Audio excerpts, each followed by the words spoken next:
जय हिंद। आप ये वीडियो विद्यापीठ कैंपस के YouTube चैनल पर देख रहे हैं। अगर आप विद्यापीठ कैंपस के चैनल पर पहली बार कोई वीडियो देख रहे हैं तो चैनल को सब्सक्राइब करें, वीडियो को लाइक करें और अपने दोस्तों के बीच शेयर करें ताकि चैनल पर इस तरह की और भी वीडियो हम ला सकें। आज हम टेस्ट नंबर 4 देख रहे हैं और मॉक टेस्ट 4 जो कि बिहार एसएससी के लिए है, उसका पहला क्वेश्चन कहता है, एक दुकानदार एक वस्तु को उसके अंकित मूल्य पर 30% छूट पर खरीदता है।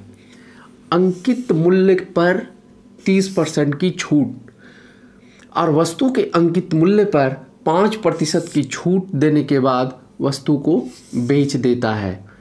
यदि वह 65 रुपये का लाभ कमाता है तो वस्तु का अंकित मूल्य बताएं। अब देखिए, अगर आपको मार्क प्राइस अंकित मूल्य देखना है तो 100 रुपया मान लेते हैं। 100 रुपया अगर मान लिया है मैंने, 30% की छूट पर खरीदता है, मतलब सीपी कितना है उसका, सीपी कितना हो जाएगा 70, और कह रहा है कि वस्तु के अंकित मूल्य पर 5% छूट देने के बाद वस्तु को बेचता है, मतलब एसपी क्या हो जाएगा उसका, सेलिंग प्राइस 95। 30% की छूट देने पर खरीदता है और 5% की छूट देकर बेच देता है, तो ओवरऑल जो लाभ हुआ वो कितना हुआ, 25 रुपये की। तो जो लाभ हुआ वो कहता है कि 65 रुपये की हुई, तो ये जो 25 जो मैं मान कर बना रहा हूँ वो किसके बराबर हो गया, 65 के। तो अंकित मूल्य कितना माना था 100, तो 65 गुने 4 260। ऑप्शन ए हमारा सही है। अगर आप इस तरह से सोचेंगे और इस तरह से क्वेश्चन को सॉल्व करेंगे तो एग्ज़ाम में आप काफ़ी ज़्यादा अटेम्प्ट ले सकते हैं, आपके स्कोर हाई हो सकते हैं। और इस तरह के वीडियो अगर आपको देखना है, आपको समझना है, मैथ को सीखना है नए नए तरीक़ों से, तो आप YouTube के विद्यापीठ कैंपस के YouTube चैनल पर बने रहें।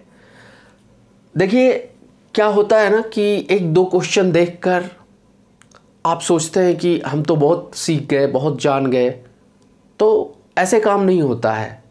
जब आपको प्रॉपर वे में कंपटीशन क्रैक करना है, जॉब लेनी है, तो आपको वीडियो लास्ट तक देखना होगा। क्योंकि ये मिसलेनियस है, ये मॉक टेस्ट है और मॉक टेस्ट में हर चैप्टर के क्वेश्चंस हम करा रहे हैं, तो आपको हर चैप्टर का कुछ यूनिक तरीका देखने को मिलेगा। तो आप पूरा वीडियो देखें और ज़्यादा से ज़्यादा प्रैक्टिस करें, और प्रैक्टिस करने के बाद आपका स्कोर हाई हो जाएगा। अगला क्वेश्चन देखते हैं।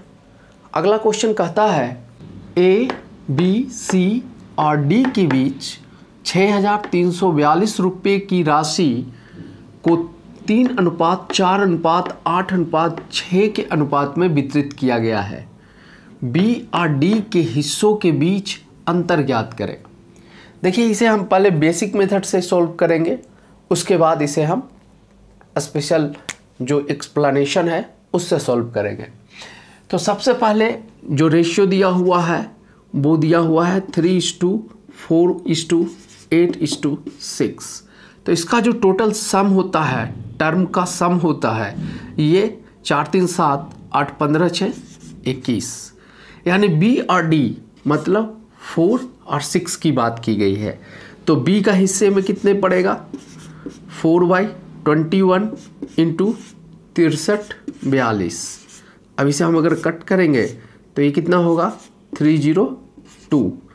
तो ये कितना हो जाएगा, 1208। और डी 6/21 इंटू 6342, ये कितना होगा, 302, और 302 × 6 ये हो जाएगा 1812। अब ये दोनों का डिफरेंस जाएगा 604। 604 अपना ऑप्शन बी। ये तो बेसिक मेथड है, इसमें फिर x काउंट कर लेंगे, इसमें भी x काउंट कर लेंगे और ये सॉल्व कर लिए। अगर x नहीं भी काउंट किए हैं तो डायरेक्ट हमने निकाला है b और d को कितना मिलेगा। इसे हम विदिन 30 सेकंड्स बना सकते हैं। बोलिए कैसे? तो कह रहा है कि b का कितना रेशियो है 4 और d का रेशियो कितना है 6। तो इनके बीच का डिफरेंस तो 6 - 4 2, टोटल सम कितना है, सम ऑफ टर्म 21, और जो रुपया है जिसे डिवाइड करना है वो कितना है 6342 रुपया। ये कट के हो गया 302 और टोटल कितना आ गया 604। तो ये फास्ट मेथड है और इसे आप एक लाइन में बना सकते हैं। अगर इस तरह का अप्रोच आप अपनाते हैं तो एग्ज़ाम में मैक्सिमम क्वेश्चंस को आप सॉल्व करके आ सकते हैं। क्योंकि बाबू अब एग्ज़ाम हो गया है टफ, अब कट ऑफ इतना हाई जा रहा है कि आपको कॉन्सेप्ट के साथ साथ ट्रिक और कॉन्सेप्ट के साथ साथ स्पेशल टेक्निक अपनाना ही होगा ताकि मैक्सिमम अटेम्प्ट आप ले सकें। अगले क्वेश्चन की तरफ बढ़ते हैं। अगला क्वेश्चन कहता है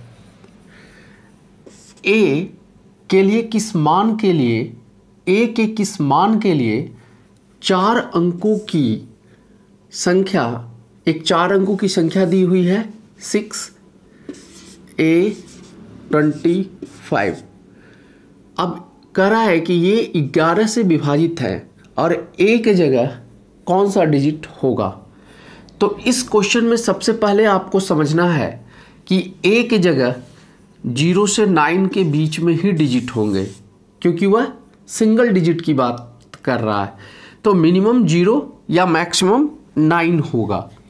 लेकिन 11 से विभाजित होने का रूल क्या कहता है? रूल कहता है कि अगर कोई भी संख्या है, कोई भी नंबर है, उसकी जो इवन संख्या है और जो ऑड संख्या है, दोनों को हम ऐड करेंगे और दोनों के बीच अगर डिफरेंस 0 हो जाए या जो डिफरेंस आए वो 11 से डिवाइड हो जाए तो वो संख्या 11 से विभाजित होती है।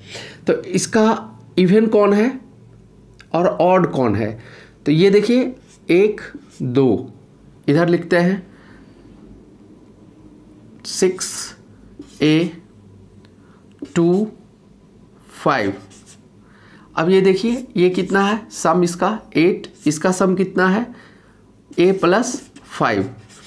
अब आपको समझना होगा कि अगर ये दोनों का डिफरेंस या तो 0 हो जाए या 11 से डिवाइड हो तो ऑप्शन के अकॉर्डिंग हम यहाँ पर चलेंगे।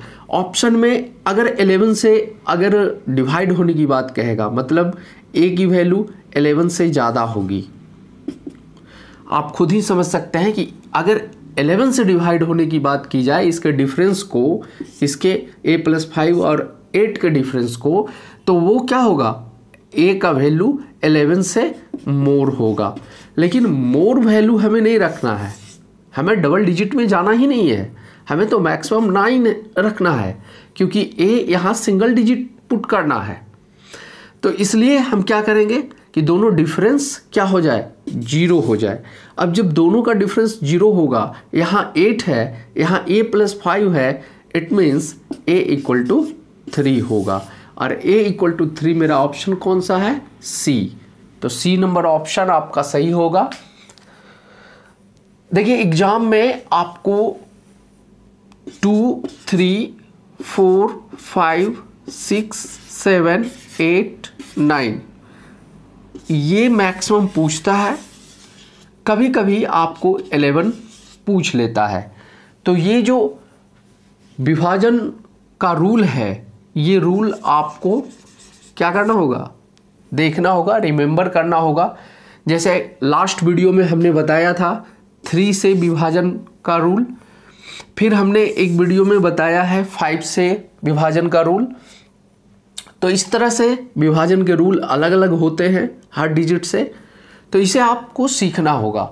अगर आप चाहते हैं कि हम विभाजन का रूल सिखाएं तो आप हमें कमेंट करेंगे तो हम एक वीडियो बनाएंगे जिसमें आपको इन सारी डिजिट के विभाजित होने का विभाजित करने का रूल आपको हम सिखाएंगे।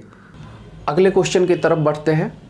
अगला क्वेश्चन कहता है, यदि 6 आदमी एक दिन में 8 घंटे काम करके एक सप्ताह में 840 रुपया प्राप्त करते हैं, तब 9 आदमी एक दिन में 6 घंटे काम करके एक सप्ताह में कितना पैसा कमाएंगे। देखिए 6 आदमी, तो 6 आदमी पहले तो टोटल पैसा 840 रुपया कमाता है।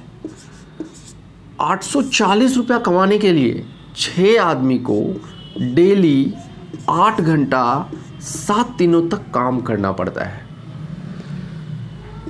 और मुझे नहीं पता है कि कितना कमाएगा 9 आदमी डेली 6 घंटा काम करके 7 दिनों तक। बस यही तो है। अब इसे हम कैंसिल आउट कर लेंगे। 7 से 7, 6 से 6,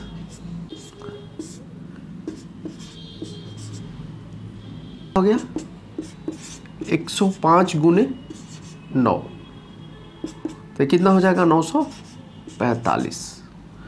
ये आपका आंसर 2। बहुत इजी था। जितना पैसा कमाता है वो देखेंगे और ये देखेंगे कि वो कितना इफ़िशियंट है, कितने आदमी हैं, कितनी इफ़िशियंसी से काम करते हैं, कितने घंटे काम करते हैं, उसी के अकॉर्डिंग तो उन्हें पैसा दिया जाएगा। तो इसीलिए पैसे को हमने आदमी, एफिशिएंसी और डे, इन सारे चीज़ों से डिवाइड कर दिया। अगले क्वेश्चन की तरफ बढ़ते हैं। अगला क्वेश्चन कहता है, किसी रेलगाड़ी की लंबाई 60 मीटर है और वह रेलवे लाइन के पास स्थित सिग्नल पोल को 15 सेकंड में पार करती है, तो रेलगाड़ी की गति बताएं। देखिए यहाँ पर क्या है, लंबाई दिया हुआ है, लेंथ दिया हुआ है, किसका, रेलगाड़ी की। तो जब मान लेते हैं कि ये पोल है, सिग्नल पोल है, और इसे एक रेलगाड़ी पास कर रही है जिसकी लंबाई 60 मीटर है। ये क्या है, रेल है, और ये क्या है, पोल है। इसे जब पास करेगी, तो जब पोल को पास करती है ना, जब पोल को पास करती है तो इसका जो लेंथ है इसे 0 मान लिया जाता है। लेकिन यही अगर किसी स्टेशन को पार करती तो रेल और स्टेशन की लंबाई को ऐड कर लिया जाता, लेकिन पोल की लेंथ को नेग्लिजिबल माना जाता है, 0 माना जाता है। तो अगर पोल को पार कर रही है रेलगाड़ी पोल को पार कर रही है, तो जैसे ही पार करेगी उसका जो लेंथ है रेलगाड़ी का वो सेम रहेगा। यहाँ 60 मीटर है तो यहाँ भी 60 मीटर ही होगा। और ये कितने देर में की है, 15 सेकेंड में इसे पार की है। तो आपको भी पता है कि चाल बराबर क्या होता है, दूरी बटा समय। अब दूरी बटा समय है, अब देखेंगे दूरी कितना है, 60 क्या है, मीटर, तो उसे हम किलोमीटर में बदल लेते हैं क्योंकि ऑप्शन हमारे पास किलोमीटर पर आवर्स में है। और जो समय है वो 15 सेकेंड है। सेकंड को हमने क्या किया, 3600 से डिवाइड किया तो वो घंटे में आ गए। तो ओवरऑल 60/1000 मल्टीप्लाई 3600/15, 120 कैंसिल आउट, 10 से 10 कैंसिल आउट, और ये हो जाएगा आपका 12 तिहाई 36, ये हो जाएगा 5 तिहाई 15। तो इसे अगर सॉल्व करेंगे तो ये हो जाएगा 12 छक 72, 72/5, तो ये होगा 14.4, 14 × 5 = 70 और पॉइंट 5 का 20 kilometre per hours. Option number second. इस क्वेश्चन में कॉन्सेप्ट यही है आपका कि अगर कोई रेलगाड़ी पोल को क्रॉस करती है, तो पोल को पार करने पर जो पोल का लेंथ होता है उसे हम 0 मानते हैं, नेग्लिजिबल मानते हैं। लेकिन अगर कोई रेलगाड़ी किसी प्लेटफॉर्म को पास करती है तो प्लेटफॉर्म को पास करने में रेलगाड़ी की जो लेंथ होती है वो ऐड हो जाती है प्लेटफॉर्म की लेंथ के साथ। तो ये कॉन्सेप्ट मोस्ट इम्पॉर्टेंट है और इसी कॉन्सेप्ट पर पूरा का पूरा ये रेल वाली क्वेश्चन सॉल्व होता है। तो कोई दिक्कत नहीं होनी चाहिए, मैं सिर्फ इतना बनाया हूँ, इससे आप नहीं हड़बड़ाइएगा, क्योंकि जो बेसिक बात है वो एक लाइन का है कि 60/15 करना है। अब देखिए होता क्या है, एक चीज़ और आपको सिखाते हैं। अगर आप चाल बराबर दूरी बटे समय दिया हुआ था, अब यहाँ पर 60/15 भी हम रख सकते थे और ये क्या था, मीटर पर सेकंड में, लेकिन ऑप्शन क्या है मेरा, किलोमीटर पर सेकंड में। तो इसे अगर हम कट करेंगे तो 4 आ जाएगा। अब 4 को जब आप 18/5 से गुना कर देंगे तो ये क्या हो जाएगा, किलोमीटर पर आवर्स में हो जाएगा। तो बात वही आया, 72/5 14.5 किलोमीटर पर 14.4 किलोमीटर पर आवर्स। तो आपको अगर ये कॉन्सेप्ट पता है कि 18/5 कहाँ करते हैं और 5/18 को कहाँ करते हैं, अगर ये कॉन्सेप्ट पता है तो आप मिनटों में, चुटकियों में इसे सॉल्व कर सकते हैं। अगर नहीं पता है तो आइए सीखते हैं कि ये 18/5 और 5/18 का क्या मतलब है। जब आपको मीटर पर सेकेंड दिया हुआ रहे और इसे चेंज किस में करना है, किलोमीटर पर सेकेंड, किलोमीटर पर आवर्स में अगर चेंज करना है तो हम क्या करेंगे, अगर यहाँ पर दिया हुआ है x मीटर पर सेकेंड और इसे हमें किलोमीटर पर सेकेंड में करना है तो क्या करेंगे, 18/5 से मल्टीप्लाई। और अगर x किलोमीटर पर आवर्स में दिया हुआ है और हमें मीटर पर सेकेंड में करना है तो क्या करेंगे, यहाँ पर 5/18 से मल्टीप्लाई। अब ऐसा क्यों करते हैं इसे देखते हैं। किलोमीटर का मतलब क्या हुआ, 1000 मीटर, और आवर्स का मतलब क्या हुआ, 3600 सेकेंड। अब इसे जब कैंसिल आउट करेंगे तो 2 0 से 2 0 और ये हो जाएगा आपका 5 और ये हो जाएगा 18, मतलब 5/18। तो जब किलोमीटर पर आवर्स को मीटर पर सेकंड में निकालेंगे तो 5/18 से करेंगे। क्यों करेंगे, समझ में आ गया आपको। अगला प्रश्न कहता है, एक दुकानदार 2 प्रकार की चाय को मिलाता है जिनका मूल्य 24 रुपया और 32 रुपया है। 24 रुपया और 32 रुपया है प्रति किलो है। नई मिश्रित चाय का मूल्य 27 रुपया प्रति किलो है। तो मिश्रित किस्मों का अनुपात ज्ञात करें। तो देखिए, अगर इस तरह का क्वेश्चन हो तो इसे इसी मेथड से बनाएंगे। रेशनल प्रोपोर्शनल का ये यूनिक मेथड होता है, और जब भी आपको रेशनल का क्वेश्चंस मिले जिसमें मिक्स किया गया हो, उसका अनुपात पूछ रहा हो, 2 मिश्रण हो, तो आप इसी तरह से उसे सॉल्व करेंगे। तो ये 3 हो जाएगा और ये 5 हो जाएगा। तो जो मिश्रण होगा वो 27 से 24 माइनस होगा 3 और 32 से 27 माइनस होगा तो 5। तो जो मिश्रण होगा, जो चाय होगा 24 रुपये वाला, वो 5 kg मिलाएंगे। 32 रुपये वाला अगर 3 kg मिलाएंगे तब जा कर के बेचेंगे 27 रुपये, और तब जा कर के उनका लाभ होगा। तो ये जो मिश्रण है वो 5:3, अपना ऑप्शन सी। मिक्सचर के किसी भी प्रॉब्लम में, जो भी मिक्सचर का प्रॉब्लम आता है, चाहे वो मिल्क और वाटर का मिक्सचर हो या 2 किसी भी वस्तुओं का मिक्सचर हो, उसमें यही कॉन्सेप्ट को हम फॉलो करेंगे। पीछे भी इस कॉन्सेप्ट का डिस्कशन मैं कर चुका हूँ, इसलिए पिछले वीडियो में अगर आपने इसका डिस्कशन नहीं देखा है और आपको नहीं समझ में आया कि ये कैसे हुआ, तो आप मॉक नंबर 3 जाकर देखिए। मॉक नंबर 3 में मैं डिटेल्स में इसे बताया हूँ कि ये कैसे सॉल्व होते हैं। अगले क्वेश्चन की तरफ बढ़ते हैं। अगला क्वेश्चन कहता है 55,000 रुपये लाभ को ए बी सी में विभाजित किया जाता है। बी को ए का 2.5 गुना तथा सी का 1/3 भाग मिलता है, तो बी का भाग क्या होगा? तो इसमें सबसे पहले हम ए का 2.5 गुना बी को मिलता है, यानी कि ए को अगर x मिलता है तो बी को 2.5x मिलता है, और सी का 1/3 भाग मिलता है बी को, तो इसका मतलब हुआ कि सी 7.5 होगा। 7.5 का 1/3 2.5 होगा। अब ये तीनों मिलाकर कितना है अपने पास? 55,000 रुपया।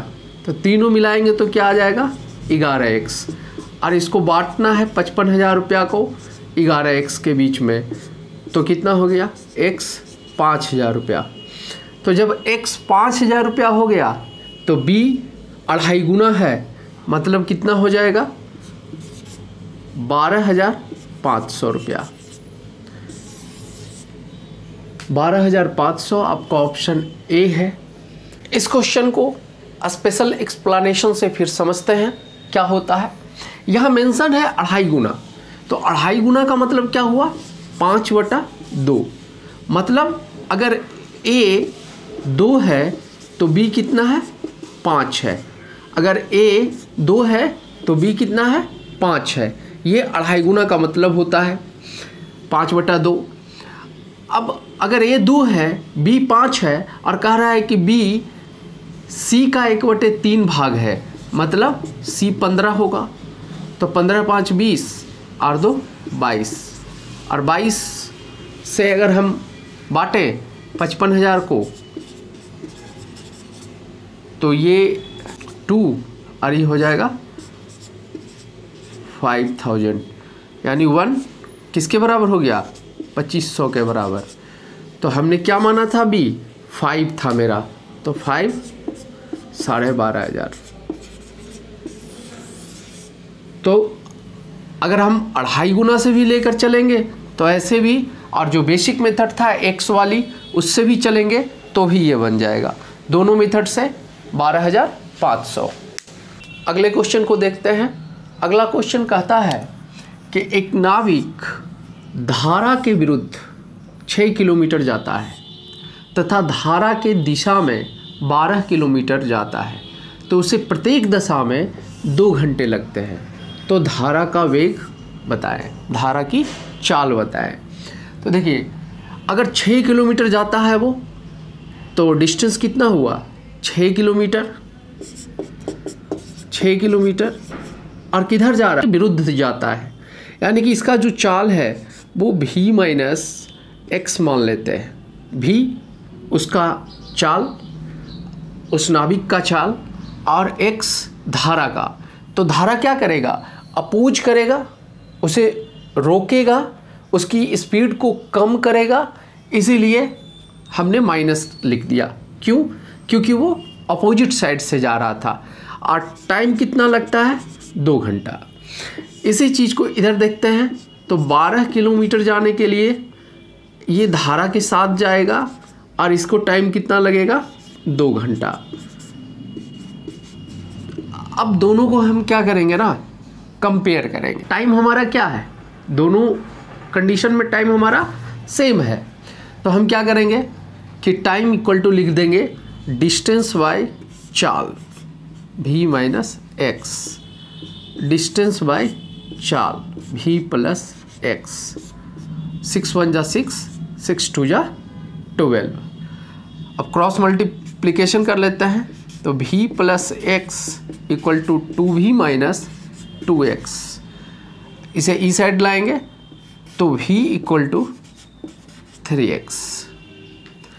अब हमें यहाँ से ना v मालूम है ना x मालूम है, दोनों तो हमारे लिए अननोन है ना। v और x का जो रिलेशन है वो दोनों अननोन है। तो हम किसी एक में पुट करते हैं। जैसे हमने पुट किया कि v minus x equal to 6 distance by 2 time, तो ये हो जाएगा 3। तो v minus x equal to कितना पता हो गया कि 3 है, और v इक्वल टू क्या लिख रहे हैं 3x। तो यहाँ से 3x minus x equal to 3, यानी 2x equal to 3, x equal to 3/2 क्या किलोमीटर पर आवर्स।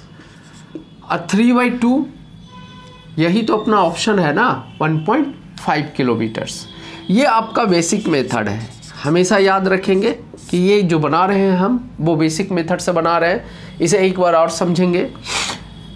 हमने क्या किया कि जो दिया हुआ है नाविक धारा के विरुद्ध 6 किलोमीटर जाता है, तो जो चाल हमने माना वो विरुद्ध वाली मानी, यानी कि v इसकी चाल है अगर नाव की, तो अपोज करेगा तो -x धारा की चाल हो जाएगी।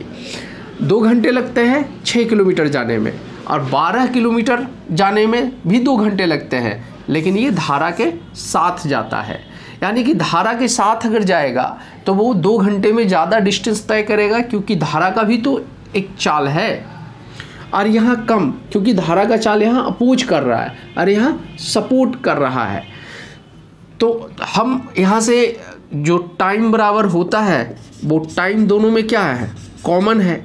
तो टाइम इक्वल टू लिख दिए हैं दूरी बटा में चाल, दूरी बटा में चाल, दोनों को लेकर चल रहे हैं। तो दूरी बटा में चाल जब हम सॉल्व किए तो क्या आ गया मेरा कि जो नाव का चाल है भी है वो 3x के बराबर है, मतलब धारा की चाल के 3 गुने के बराबर है। जो नाव का चाल है वो धारा के चाल के 3 गुने के बराबर है। अब इस इक्वेशन को हम यहीं छोड़ देंगे और किसी एक को फिर से लेंगे। तो हमारे पास क्या था, चाल इक्वल टू दूरी बटा समय, तो यहाँ से कैंसिल आउट होगा, 3 बचेगा। v minus x equal to 3, और यहाँ क्या आया है v इक्वल टू 3x, तो इस v इक्वल टू 3x को यहाँ हम पुट किए, तो 3x minus x 2x equal to 3, x equal to 3/2 kilometre per hours. इस क्वेश्चन को फिर से हम सॉल्व करते हैं, जो स्पेशल टेक्निक है उसके द्वारा हम सॉल्व करते हैं, जो डायरेक्ट आपके थिंकिंग पर डिपेंड करेगा।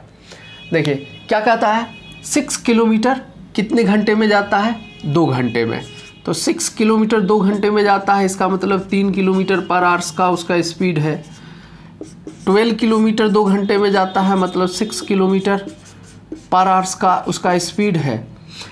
अब आप बताइए कि 3 किलोमीटर पर आवर्स वो कब जा रहा है, धारा के विपरीत।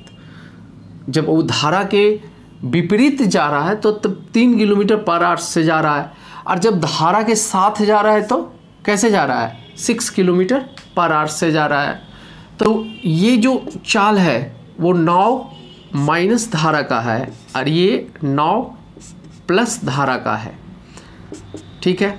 अब मुझे धारा का निकालना है, तो हम डायरेक्ट वे में यहाँ पर ही देख लेते हैं, माइनस लगा देंगे, इधर माइनस, v से भी कैंसिल, इधर भी माइनस, ये कितना हो जाएगा -2x इक्वल टू कितना -6 और 3 -3, माइनस से माइनस कैंसिल और x इक्वल टू 3/2 यानी 1.5 किलोमीटर्स पर आवर्स। अगर आपको ये करने आता है तो आप डायरेक्ट भी 2 से डिवाइड कर लेंगे। अगर नहीं करने आता है, आपको लीनियर इक्वेशन सोल्व करने आता है और फास्ट सोल्व करने आता है, तो आप ये प्रोसेस भी अपना सकते हैं। तो ये आपका टेक्निक है, ये मेथड है जिसके द्वारा ये बना है। अगले क्वेश्चन पर आते हैं।